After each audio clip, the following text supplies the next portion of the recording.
Episode 38 ಪ್ರೀತಿಯ ಸಂಕೋಲೆ. ಬೆಳಿಗ್ಗೆನೇ ಇಬ್ಬರು ಅಕ್ಕ ತಂಗಿಯರು ಫ್ರೆಶ್ ಅಪ್ ಆಗಿ ಒಂದೇ ಟೈಮ್ಗೆ ರೂಮಿಂದ ಕೆಳಗಡೆ ಬರ್ತಾರೆ.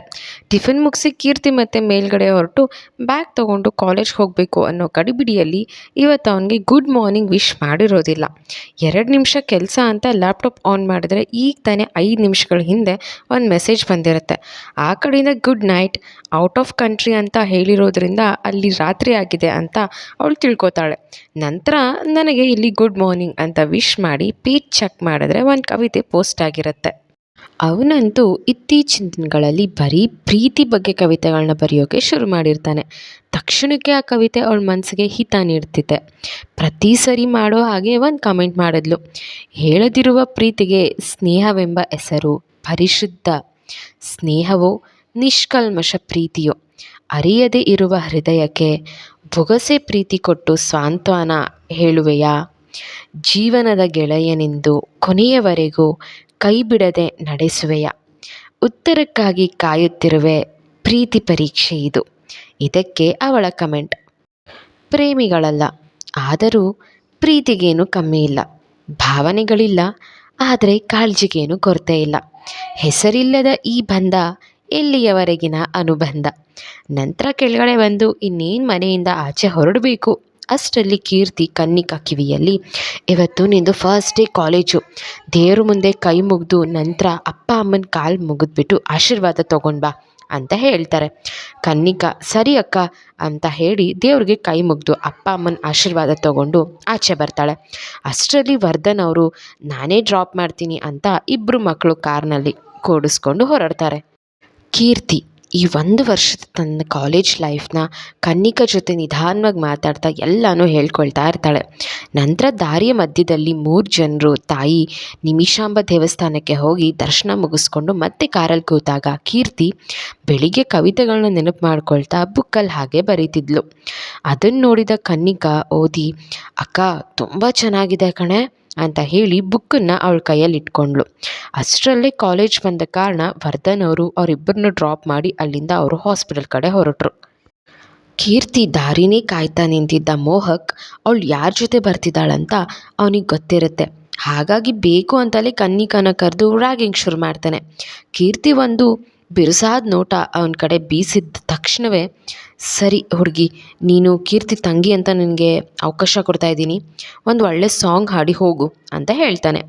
ಅವಳಿಗೆ ಈ ಸಾಂಗ್ ಎಲ್ಲ ಬರೋದೇ ಇಲ್ಲ. ಆಗಲೇ ಕೈಯಲ್ಲಿ ಹಿಡಿದುಕೊಂಡು ಬಂದಿದ್ದ ಬುಕ್ಕಲ್ಲಿ ಕವಿತೆನ ನೋಡಿ ನಾನು ಕವಿತೆ ಹೇಳ್ತೀನಿ ಅಂದ್ಬಿಟ್ಟು ಅವನು ಎಸ್ ಎನ್ನೋ ಮೊದಲೇ ಇವಳು ಕವಿತೆನ ಹೇಳೋಕ್ಕೆ ಶುರು ಮಾಡ್ತಾಳೆ. ಕವಿತೆ ಪೂರ್ತಿ ಹೇಳಿ ಸರಿ ನಾನು ಹೊರಡ್ತೀನಿ ಅಂದಾಗ ನಿನಗಿರೋ ಬುದ್ಧಿ ನಿಮ್ಮ ಅಕ್ಕಂಗಿಲ್ಲ ಅಂತ ಹೇಳಿ ಬೈದ್ಬಿಟ್ಟು ಕಳಿಸ್ತಾನೆ. ಕೀರ್ತಿಗಂತೂ ಇವನ ಮೇಲೆ ತುಂಬ ಬೇಜಾರಾಗ್ಬಿಟ್ಟು ಕ್ಲಾಸಲ್ಲಿ ಕುತ್ಕೊಂಡು ಏನು ಮಾಡೋದು ಅಂತ ಯೋಚನೆ ಮಾಡ್ತಿರ್ಬೇಕಾದ್ರೆ ಸಿಂಚನ ಬಂದುಬಿಟ್ಟು, ಯಾಕೆ ಕೀರ್ತಿ ಏನಾಯಿತು, ಯಾಕೆ ಇಷ್ಟೊಂದು ಬೇಜಾರು ಅಂತ ಕೇಳ್ತಾಳೆ. ಆಗ ಕೀರ್ತಿ ಅವ್ನು ಪ್ರಪೋಸ್ ಮಾಡಿದ್ದು ದಿನದಿಂದ ಈ 2 ತಿಂಗಳಲ್ಲಿ ಏನೇನಾಯಿತು ಅಂತ ಎಲ್ಲ ವಿಷಯನ ಸಿಂಚನಾಗಿ ಹೇಳ್ತಾಳೆ. ಪ್ರತಿಯೊಂದು ಕೇಳಿಸ್ಕೊಂಡ ಸಿಂಚನಾಗೂ ಸಹ ಸದ್ಯಕ್ಕೆ ಮೋಹಕ್ ಮೇಲೆ ಕೋಪ ಬರುತ್ತೆ. ನಂತರ ಕ್ಲಾಸ್ ಶುರುವಾಗುತ್ತೆ. ಶ್ರೀಕರ್ ಅವ್ರು ಬಂದು ಕ್ಲಾಸ್ ಶುರು ಮಾಡ್ಕೊಳ್ತಾರೆ. ತುಂಬ ದಿನಗಳ ನಂತರ ಕೀರ್ತಿನ ಕಿರುನ್ ಕಣ್ಣಲ್ಲೇ ನೋಡಿ ಖುಷಿ ಪಡ್ತಾ ಇರ್ತಾರೆ. ಅವತ್ತೆಲ್ಲ ಕ್ಲಾಸ್ ಮುಗಿಸ್ಕೊಂಡು ಕೀರ್ತಿ ಸಿಂಚನ ಇಬ್ಬರು ಕೈ ಹಿಡ್ಕೊಂಡು ಆಚೆ ಬರ್ತಿರ್ಬೇಕಾದ್ರೆ ಮೋಹಕ್ ಬಂದು ನಾನು ಹೇಳಿದ ವಿಷಯ ಏನಾಯಿತು, ನಾಳೆ ನಿನಗೆ ಕೊನೆ ದಿನ ಅಂತ ಎಚ್ಚರಿಕೆ ಕೊಡ್ತಾನೆ. ಅವಳು ಏನೂ ತಲೆ ಕೆಡಿಸ್ಕೊಳ್ದೆ ಸರಿ ಮೋಹಕಣ್ಣ ಆಯಿತು, ನಾಳೆ ಟೈಮ್ ಇದೆ ಅಲ್ವಾ ಅಂತ ಹೇಳಿಬಿಟ್ಟು ಅಲ್ಲಿಂದ ಹೊರಡ್ತಾಳೆ. ಸಿಂಚನ ಮಾತ್ರ ಅಲ್ಲಿಂದ ಕದಲೋದೇ ಇಲ್ಲ. ಮೋಹಕ್ ನಿಮ್ಮ ಹತ್ರ ಒಂದು ವಿಷಯ ಮಾತಾಡಬೇಕು, ಫ್ರೀ ಇದ್ದೀರಾ ಅಂತ ಕೇಳ್ತಾಳೆ. ಇವಳೇನಾದರೂ ನನ್ನ ಪ್ರೀತಿ ಮಾಡ್ತಿದ್ದಾಳೆ, ಇವಳಿಗೋಸ್ಕರ ಕೀರ್ತಿನನ್ನು ಒಪ್ಕೊಳ್ತಿಲ್ವಾ ಅಂತ ಅಂದ್ಕೊಳ್ತಾನೆ. ಸರಿ ಹೇಳು ಸಿಂಚು ಅಂತ ಅವ್ನು ಕೇಳಿದ ಮೇಲೆ, ಈ ವಿಷಯ ನಿಮಗೆ ಗೊತ್ತಿಲ್ವೋ, ನನಗದು ಗೊತ್ತಿಲ್ಲ, ಬಟ್ ನಾನು ಹೇಳೋದನ್ನು ಸರಿಯಾಗಿ ಕೇಳಿಸ್ಕೊಳ್ಳಿ. ಕೀರ್ತಿ ನನ್ನ ಹತ್ರ ಪ್ರತಿಯೊಂದು ವಿಷಯನೂ ಸಹ ಹೇಳಿದ್ಲು. ಯಾವತ್ತೂ ನಿಮ್ಮನ್ನು ಆ ದೃಷ್ಟಿಯಲ್ಲಿ ನೋಡೇ ಇಲ್ಲ. ಅಂಥವ್ರ ಹತ್ರ ಹೋಗಿ ನೀವು ನಿಮ್ಮ ಪ್ರೀತಿ ವಿಷಯ ಹೇಳಿಕೊಂಡು ಪ್ರೀತಿ ಮಾಡು ಅಂತ ಬಲವಂತ ಮಾಡಿದೆ ಆದರೂ ಪ್ರೀತಿ ಆಗಲ್ಲ. 3 ವರ್ಷದಿಂದ ರಾಶಿ ಅಕ್ಕ ನಿಮ್ಮನ್ನೆಷ್ಟು ಪ್ರೀತಿ ಮಾಡ್ತಿದ್ದಾಳೆ ಅನ್ನೋ ಒಂದು ಸಣ್ಣ ಐಡಿಯಾ ಆದರೂ ನಿಮಗಿದೆಯಾ? ಹೋಗಿ ನಿಮ್ಮನ್ನು ಪ್ರೀತಿಸೋರನ್ನು ಪ್ರೀತಿಸಿ, ಅಂತ ಹೇಳಿಬಿಟ್ಟು ಅಲ್ಲಿಂದ ಹೋಗ್ತಾಳೆ. ಆಗ ಮೋಹಕ್ ಈ ವಿಷಯ ಕೀರ್ತಿಗೆ ಗೊತ್ತಾ ಅಂತ ಕೇಳ್ತಾನೆ. ಯಾವ ಕಾರಣಕ್ಕೆ ಹೇಳ್ತಿದ್ದಾನೆ ಅಂತ ಗೊತ್ತಿತ್ತು. ಹಾಗಾಗಿ ಈ ವಿಷಯ ನನಗೆ ಮತ್ತು ಕಾವ್ಯಕ್ಕಂಗೆ ಮಾತ್ರ ಗೊತ್ತು, ಕೀರ್ತಿಗಿನ್ನೂ ವಿಷಯ ಗೊತ್ತಿಲ್ಲ ಅಂತ ಸುಳ್ಳು ಹೇಳ್ತಾಳೆ. ನಂತರ ಅವನು ಸಮಾಧಾನ ಆಗ್ತಾನೆ. 2 ತಿಂಗಳ ನಂತರ ಸಾತ್ವಿಕ್, ರಾಶಿ, ಕಾವ್ಯ ನೋಡಿ ತುಂಬ ಖುಷಿ ಪಡ್ತಾರೆ. ಎಲ್ಲರ ಜೊತೆ ಸ್ವಲ್ಪ ಸಮಯ ಮಾತಾಡಿ ತಂಗಿನ ಸಹ ಪರಿಚಯ ಮಾಡಿಕೊಟ್ಟು ಅಲ್ಲಿಂದ ಕೀರ್ತಿ, ಕನ್ನಿಕಾ ಮನೆ ಕಡೆ ಹೊರಡ್ತಾರೆ. ಈ ಕಡೆ ಅಮೇರಿಕದಲ್ಲಿ ಕವಿಶ್ ತುಂಬ ದಿನಗಳ ನಂತರ ಕಿರಣ್ ಕರ್ಕೊಂಡು ಬೈಕ್ ರ್ಯಾಲಿ ಅಂತ ಅವನ ಜೊತೆ ಹೊರಟಿರ್ತಾನೆ. ಕಿರಣ್ಗಂತೂ ಹಳೇ ಕವಿ ಸಿಕ್ಕಷ್ಟೇ ಖುಷಿಪಟ್ಟು ಅವನ ಜೊತೆ ಎಲ್ಲ ಟೈಮ್ ತುಂಬ ಸ್ಪೆಂಡ್ ಮಾಡ್ತಾನೆ. ಆ ದಿನ ಪೂರ್ತಿ ದಿನದಿಂದ ದಿನಕ್ಕೆ KK ಆ್ಯಂಡ್ KR ಸ್ನೇಹ ಪ್ರೀತಿಯಾಗಿ ಬದಲಾಗ್ತಾ ಇರುತ್ತೆ. ಆದರೆ ಇದ್ರ ಬಗ್ಗೆ ಅವನಿಗೆ ಖಚಿತವಾದರೂ ಇವಳಿಗಿನ್ನೂ ಅದರ ಅನುಭವಕ್ಕೆ ಬಂದಿರೋದಿಲ್ಲ. ಮರುದಿನ ಬೆಳಿಗ್ಗೆ ಕೀರ್ತಿ, ಕನ್ನಿಕಾ ಕಾಲೇಜ್ಗೆ ಬರೋದ್ರೊಳಗಡೆ ಕೆಲವೊಂದು ಕಡೆ ಕೀರ್ತಿ ಐ ಲವ್ ಯು ಅನ್ನೋ ಪೇಪರ್ ಹಾಳೆಗಳನ್ನ ಅಂಟಿಸಿರ್ತಾರೆ. ಇದು ಯಾರ ಕೆಲಸ? ಇದು ಕೀರ್ತಿಗೆ ಕ್ಷಣದಲ್ಲೇ ಗೊತ್ತಾಗುತ್ತೆ. ಕನ್ನಿಕಗಂತೂ ಇದನ್ನು ನೋಡಿ ಶಾಕ್. ಏನಿದು, ಯಾರು ಹೀಗೆಲ್ಲ ಬರೆದಿರೋದು ಅಂತ ಅವಳು ಕೇಳ್ತಾಳೆ. ಅಯ್ಯೋ, ಕಾಲೇಜಲ್ಲಿ ಇದೆಲ್ಲ ಕಾಮನ್, ಇದ್ರ ಬಗ್ಗೆ ನಾವು ತಲೆ ಕೆಡಿಸ್ಕೊಂಡಷ್ಟು ನಮ್ಮ ಎಜುಕೇಷನ್ ಕಡೆ ಗಮನ ಕೊಡೋಕ್ಕಾಗಲ್ಲ. ನೀನು ಕ್ಲಾಸ್ಗೆ ಹೋಗು, ನಾನು ಹೋಗ್ಬಿಟ್ಟು ಪ್ರಿನ್ಸಿಪಲ್ಗೆ ಕಂಪ್ಲೇಂಟ್ ಮಾಡಿ ಬರ್ತೀನಿ ಅಂತ ಹೊರಡ್ತಾಳೆ. ಈ ವಿಷಯ ಸಾತ್ವಿಕ್ ಅವನ ಕಿವಿಗೂ ಸಹ ಮುಟ್ಟುತ್ತೆ. ಯಾರು ಈ ಕೆಲಸ ಮಾಡಿರೋದು ಅಂತ ತಕ್ಷಣಕ್ಕೆ ಯಾರಿಗೂ ಸಹ ಗೊತ್ತಾಗಲ್ಲ. ಆದರೆ ಇದನ್ನು ಯಾರು ಮಾಡಿದ್ದಾರೆ ಅಂತ ಕೀರ್ತಿಗೆ ಗೊತ್ತಿದ್ರೂ ಏನೂ ಹೇಳೋಕ್ಕೆ ಹೋಗಲ್ಲ. ನಂತರ ಸಾತ್ವಿಕ್ ಬಂದು ಕೀರ್ತಿ ಹತ್ರ ಮಾತಾಡ್ತಾನೆ. ಯಾವ ವಿಷಯನೂ ಮುಚ್ಚಿರದೆ ಪ್ರತಿಯೊಂದು ವಿಷಯನೂ ಹೇಳ್ತಾಳೆ. ಅವನಿಗೆ ತುಂಬ ಕೋಪ ಬಂದು 2 ತಿಂಗಳಿಂದ ಹೀಗಾಗಿರೋದು ಅಂತ ಕೇಳಿದಾಗ ವಿಷಯ ಹೇಳಬೇಕು ಅಂತ ಎಷ್ಟು ಸಲ ಅಂದ್ಕೊಂಡೆ, ಆದರೆ ಎಲ್ಲಿ ನಾನು ಅವ್ನ ಪ್ರೀತಿ ಮಾಡ್ತಿದ್ದೀನಿ ಅಂತ ನನ್ನ ಬಗ್ಗೆ ತಪ್ಪು ತಿಳ್ಕೊಳ್ತೀಯ ಅಂತ ನಾನು ಸುಮ್ಮನೆ ಆದೆ. ಅವಳು ಅಳ್ತಾ, ಅದು ಪ್ಲೀಸ್ ನನ್ನ ನಂಬು, ಅವನ್ನ ಪ್ರೀತಿ ಮಾಡ್ತಿಲ್ಲ, ಅವನೇ ಹುಚ್ಚಿನ ಥರ ಹೀಗೆ ಆಡ್ತಾ ಇದ್ದಾನೆ ಅಂತ ಹೇಳ್ತಾಳೆ. ಕಣ್ಣೀರಿಡ್ತಾ ಪ್ಲೀಸ್ ನನ್ನ ನಂಬು ಎನ್ನೋ ಮಾತು ಅವನಿಗೆ ಕೀರ್ತಿಯೂ ಸಹ ನನ್ನ ಪ್ರೀತಿಸ್ತಿದ್ದಾಳೆ, ಹಾಗೆ ನಂಬು ಅನ್ನೋ ಮಾತು ಹೇಳ್ತಿದ್ದಾಳೆ. ಇದರ ಮೋಹಕ್ ಜೊತೆ ಹೇಗಾದರೂ ಮಾತಾಡಿ ಬಗೆಹರಿಸ್ಬೇಕಂತ ಅವಳಿಗೆ ಸಮಾಧಾನ ಮಾಡ್ತಾನೆ. ಸರಿ ಬಿಡು, ಈ ವಿಷಯನ ಇಲ್ಲೇ ಬಿಟ್ಬಿಡು, ಸದ್ಯಕ್ಕೆ ಈ ವಿಷಯ ಯಾರ್ಯಾರ ಕಿವಿಗೂ ಮುಟ್ಟಿಸ್ಬೇಡ, ನಾನು ಅವನ ಜೊತೆ ಮಾತಾಡ್ತೀನಿ.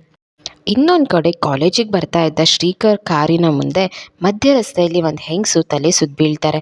ಅವ್ರು ತಕ್ಷಣ ಕಾರ್ ಸೈಡಿಗೆ ಹಾಕಿ ಅವ್ರಿಗೆ ನೀರು ಕುಡಿಸಿ, ಯಾಕಮ್ಮ ಏನಾಗಿತ್ತು, ಬೆಳಿಗ್ಗೆ ತಿಂಡಿ ಏನೂ ತಿಂದೆ ಹಾಗೆ ಬಂದಿದ್ದೀರಾ ಅಂತ ಅನಿಸ್ತದೆ ಅಂತ ಪ್ರೀತಿಯಿಂದ ಮಾತಾಡಿಸ್ತಾರೆ. ಇಲ್ಲ ಕಣಪ್ಪ, ದೇವಸ್ಥಾನಕ್ಕೆ ಹೋಗ್ತಾ ಇದ್ದೆ, ತಿಂಡಿ ತಿಂದಿರಲಿಲ್ಲ, ದರ್ಶನ ಮುಗಿಸ್ಕೊಂಡು ಮನೆಗೆ ಬಂದು ತಿಂಡಿ ತಿಂದ್ರಾಯ್ತು ಅಂತ ಹಾಗೆ ಬಂದುಬಿಟ್ಟೆ. ನನಗೆ ಸ್ವಲ್ಪ BP ವೇರಿಯೇಷನ್ ಆಗೋದ್ರಿಂದ ತಲೆ ಸುತ್ತ ಬಿದ್ದೆ ಅನಿಸುತ್ತೆ ಅಂತ ಹೇಳ್ಕೊಡ್ತಾರೆ. ಅವ್ರಿಗೆ ಟೈಮ್ ಆಗಿದ್ದರೂ ಸಹ ಬನ್ನಿ ಅಮ್ಮ, ನಿಮ್ಮನ್ನು ಮನೆ ಹತ್ರ ಡ್ರಾಪ್ ಮಾಡ್ತೀನಿ ಅಂತ ಹೇಳಿಬಿಟ್ಟು ಅವರು ಬೇಡ ಅಂದರೂ ಕಾರಲ್ಲಿ ಕೂರಿಸಿ ಅವ್ರು ಹೇಳಿದ ಅಡ್ರೆಸ್ಗೆ ಬಿಡೋದಕ್ಕೆ ಹೋಗ್ತಾರೆ. ಅವರು ಬಲವಂತ ಮಾಡಿ ಒಳಗೆ ಕರೆದುಕೊಂಡು ಬಂದು ಕಾಫಿ ಮಾಡ್ತೀನಿ, ದಯವಿಟ್ಟು ಕಾಫಿ ಕುಡ್ದು ಹೋಗಿ ಅಂತ ಹೇಳ್ತಾರೆ. ಅವರು ಅಷ್ಟು ಬಲವಂತ ಮಾಡಿದ್ರಿಂದ ಯಜಮಾನ್ರ ಜೊತೆ ಮಾತಾಡ್ತಾ ಹಾಲಲ್ಲೇ ಕುಳಿತುಕೊಳ್ತಾರೆ. ಕಾಲೇಜಲ್ಲಿ ಸಾತ್ವಿಕ್ ಮೋಹಕ್ ಹತ್ರ ಹೋಗಿ, ನಾನು ನಿನ್ನ ಜೊತೆ ಮಾತಾಡಬೇಕು, ತುಂಬ ಸೀರಿಯಸ್ ಆಗಿ ನಿನ್ನ ಜೊತೆ ಮಾತಾಡಬೇಕು, ನೀನು ಫ್ರೀ ಇದ್ದರೆ ನನ್ನ ಜೊತೆ ಬರ್ತೀಯಾ ಅಂತ ಕೇಳ್ತಾನೆ. ಆಗ ಅವನು, ಇನ್ನೇನು ಕ್ಲಾಸಸ್ ಶುರು ಆಗುತ್ತೆ ಕಣೋ, ಮಧ್ಯಾಹ್ನದ ಮೇಲೆ ನೋಡೋಣ ಅಂತ ಹೇಳ್ತಾನೆ. ಆಗ ಸಾತ್ವಿಕ್, ನಮ್ಮ ಸ್ನೇಹಕ್ಕೆ ಇಷ್ಟೇನಾ ಬೆಲೆ ಮೋಹಕ್ ಅಂತ ಕೇಳಿದಾಗ, ಇಷ್ಟಕ್ಕೆಲ್ಲ ಯಾಕೋ ಹಾಗೆಲ್ಲ ಮಾತಾಡ್ತೀಯಾ, ನಿನಗಿಂತ ಹೆಚ್ಚು ನನಗೆ ಯಾವುದಿಲ್ಲ, ನಿನ್ನ ಫ್ರೆಂಡ್ಶಿಪ್ ಮುಂದೆ ನನಗೆ ಬೇರೆ ಏನೂ ಇಲ್ಲ ಅಂತ ಹೇಳಿ ನಾನು ಸಹ ನಿಮ್ಮ ಜೊತೆ ಏನೋ ಮಾತಾಡಬೇಕು ಬಾ ಅಂತ ಹೇಳಿ ಸಾತ್ವಿಕ್ ಜೊತೆ ಹೆಜ್ಜೆ ಇಡ್ತಾನೆ.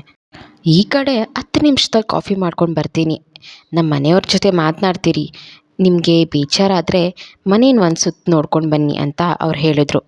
ನಂತರ ಅವರು ಅಡುಗೆ ಮನೆಗೆ ತೆರಳಿದ್ರು. ಮೋಹಕ್ನ ಕರೆದುಕೊಂಡು ಕಾರ್ನಲ್ಲಿ ಅವನ ಮನೆ ಕಡೆ ಹೊರಟ ಸಾತ್ವಿಕ್, ಆಗ ಅವನಿಗೆ ಕೀರ್ತಿ ಕಡೆಯಿಂದ ಕಾಲ್ ಬರುತ್ತೆ. ಸಾತು, ಅವನ ಕಡೆಯಿಂದ ಹೇಗಾದರೂ ನನಗೆ ಮುಕ್ತಿ ಕೊಡಿಸು ಪ್ಲೀಸ್ ಅಂತ ರಿಕ್ವೆಸ್ಟ್ನ ಮತ್ತೆ ಮಾಡ್ಕೊಳ್ತಾಳೆ. ಸರಿ ಅಂತ ಹೇಳಿ ಕಾಲ್ ಕಟ್ ಮಾಡ್ತಾನೆ ಸಾತ್ವಿಕ್. ಅವನ ದುಃಖನ ಮೋಹಕ್ ಮುಂದೆ ತೋರಿಸ್ಕೊಳ್ದೆ ಒಳಗೊಳಗೆ ಕುಗ್ಗಿ ಹೋಗ್ತಿದ್ದ. ಅವನು ಅಷ್ಟೇ ಕೀರ್ತಿಯನ್ನು ಚಿಕ್ಕ ವಯಸ್ಸಿನಿಂದ ಪ್ರೀತಿಸ್ತಿದ್ದ. ಮನೆ ಮುಂದೆ ಬಂದು ಕಾರ್ ನಿಲ್ಲಿಸೋದಕ್ಕೆ, ಬಾ ನನ್ನ ಜೊತೆ ಅಂತ ಬೇಗನೆ ಹೆಜ್ಜೆ ಹಾಕ್ತಾ ಮನೆ ಒಳಗಡೆ ಬಂದ. ಸರ್, ಈಗ ತಾನೇ ನನ್ನ ಮಗ ಅವನ ಸ್ನೇಹಿತನ ಜೊತೆ ಹೋಗಿದ್ದಾನೆ, ನೀವು ಸಹ ನೋಡ್ತೀರಾ, ಅಷ್ಟರಲ್ಲಿ ನನ್ನ ಹೆಂಡತಿ ಕಾಫಿ ಮಾಡ್ಕೊಂಡು ಬರ್ತಾಳೆ ಅಂದರು. ಆ ವ್ಯಕ್ತಿ ಸಹ ಮೆಟ್ಟಲು ಹತ್ತಿ ಮೋಹಕ್ ಸಾತ್ವಿಕ್ ಹೋದ ಕಡೆ ಇವ್ರು ಹಿಂಬಾಲಿಸಿದ್ರು. ಸಾತ್ವಿಕ್ ಬಂದವನೇ ಅವ್ನ ರೂಮ್ ಡೋರ್ ತೆಗೆದು ಮೋಹಕ್ನ ಕರೆದುಕೊಂಡು ಬಂದು ರೂಮ್ನ ತೋರಿಸಿದನು. ಇತ್ತ ರೂಮ್ನಿಂದ ಆಚೆ ನಿಂತ ಆ ವ್ಯಕ್ತಿ ಬೇರೆ ಯಾರೂ ಆಗದೆ ಸಾತ್ವಿಕ್ ಮತ್ತು ಮೋಹಕ್ ಅವರ ಲೆಕ್ಚರರ್ ಶ್ರೀಕರ್ ಅವರೇ ಆಗಿದ್ದರು. ಶ್ರೀಕರ್ ಅವರು ಸಹ ಸಾತ್ವಿಕ್ ರೂಮನ್ನು ಗಮನಿಸಿ ಒಂದು ಕ್ಷಣ ಶಾಕ್ ಆದರು. ಅವ್ರು ಅಲ್ಲಿ ನಿಂತಿರೋದು ಇಬ್ಬರು ಪ್ರಜ್ಞೆಗೆ ಬರಲೇ ಇಲ್ಲ. ಹಾಸಿಗೆ ಮೇಲೆ ಕುಳಿತು ಬಿಕ್ಕಿಳಿಸಿ ಅಳೋದಕ್ಕೆ ಶುರು ಮಾಡ್ದ ಸಾತ್ವಿಕ್. ಮೋಹಕ್ ಇಡೀ ರೂಮನ್ನೇ ನೋಡಿ ಅರ್ಥವಾಯಿತು. ಅವನ ದುಃಖದ ಕಟ್ಟೆ ಒಡೆದಿತ್ತು. ಅವನ ಗೆಳೆಯನನ್ನು ತಬ್ಬಿ ಅಳೋದಕ್ಕೆ ಶುರು ಮಾಡ್ದ. ಏನು ಸಾತ್ವಿಕ್ ಇದು? ಒಂದು ದಿನ ಸಹ ಈ ವಿಷಯನ ನೀನು ನನ್ನ ಹತ್ರ ಹೇಳಲೇ ಇಲ್ವಲ್ಲ?